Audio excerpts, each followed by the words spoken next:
Federal Treasurer Jim Chalmers joins us live now. Treasurer, thank you for your time this morning. So we will get to that in just a moment. I just want to start off with the Middle East, if you don't mind.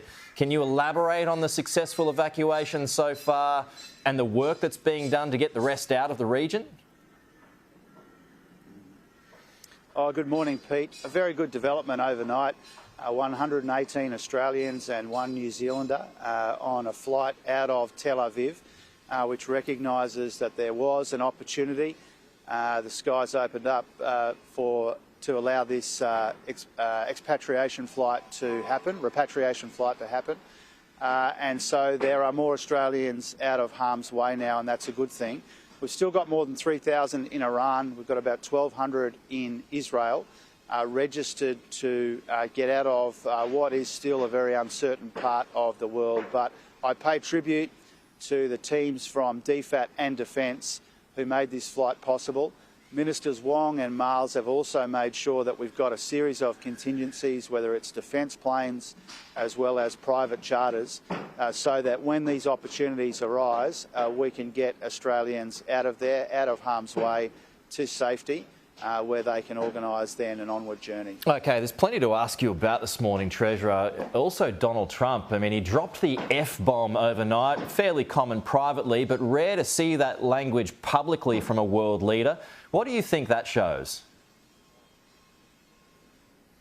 Well, I'm not going to quibble with the language that President Trump used. I think it does reflect the gravity of the situation in the Middle East and the importance of both sides adhering to this ceasefire which has been negotiated. And so I think the stakes are very high in the Middle East. The implications for the world and particularly the global economy are very significant. And so I think President Trump's language reflected that. Far be it for Australians to quibble with that kind of language. We are blunt-speaking people. We heard some blunt speak from the President, and I think that just reflects the fact that the stakes are high in the Middle East and for the global economy. You use that language much, Treasurer? Oh, I think those who haven't used that word privately can cast the first stone, Pete. I think, again, you know, it's not for us to kind of pass the language that that President Trump uses. I do genuinely think it reflects the gravity of the situation. It reflects the fact that the stakes are very, very high. We need to see this ceasefire adhered to, and that's the point that President Trump was making. OK. Has or will Richard Marles get any time with President Trump at NATO? I think that remains to be seen, but regardless, Richard Marles is going to do an outstanding job, as always, representing Australia's interests at the NATO summit. We have sent the Deputy Prime Minister and the Defence Minister for what is primarily a discussion of defence and national security in Europe. That's appropriate. Whether or not he gets the opportunity to have a quick word with President Trump, as I understand it, remains to be seen. But the trip for Richard Marles as Deputy Prime Minister is very well worth the effort regardless. OK. Trump's style has led to a major boost in defence spending from his European partners. So we'll get to your wheelhouse now. I mean, it's up to 5% of GDP in some cases. Are you feeling extra pressure to do more now? Look, I understand that the Americans have a view about defence spending around the world with their partners, and they have a view about Australian defence spending as well. That's not an uncommon view or a rare view that our partners and friends would like us to spend even more on defence. The point that we make respectfully is that we are already dramatically increasing our defence spending.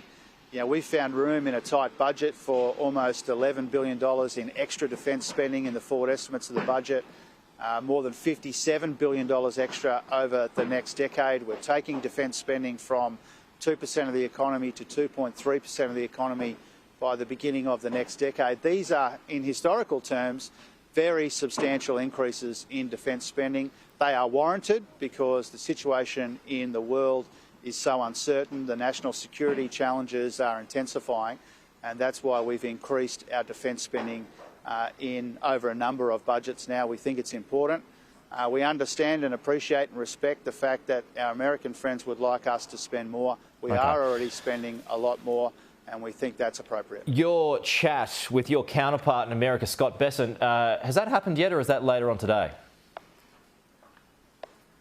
It happens at 8 a.m, so very shortly I'll be speaking to US Treasury Secretary Scott Bessent for the third time, and that will be a really important opportunity for us to talk about the uncertainty in the global economy, the implications of higher oil prices, for example, or volatile oil prices, critical minerals and how we work together there, some of the international tax issues, including issues before the US Congress, and also, of course, an opportunity for me to speak up for and stand up for our interests when it comes to these trade and tariff developments over the course Well, of I mean, that's a good point you make there on tariffs, because last time you met him over in DC, there was that dance over tariffs. They came on anyway. How do you approach that conversation this time? Well, again, I mean, this will be the third time that we've discussed these really important issues, and our position on trade and tariffs is really clear. We see these tariffs as an act of economic self-harm. We don't see them as the act of a friend.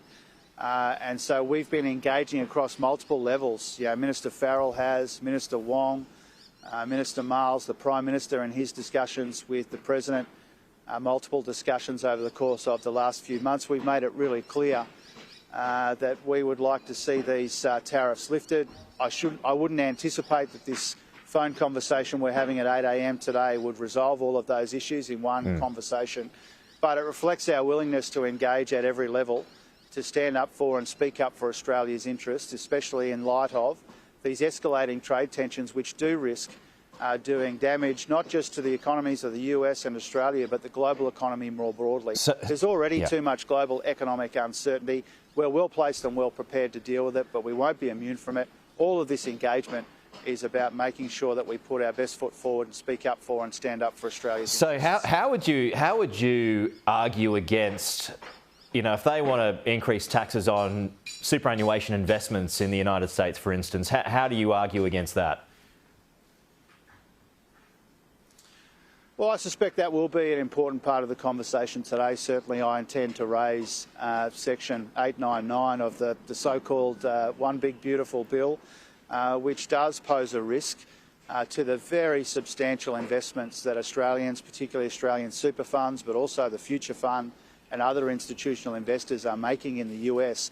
That flow of investment is a really important part of the mutually beneficial two-way economic relationship, and so I'll be raising those issues because there are elements of that bill which will be before the Congress before long, which do pose a risk to our funds. We don't want to see that, and the argument that we will make is that we shouldn't be caught up with, our funds and investors shouldn't be caught up in that bill.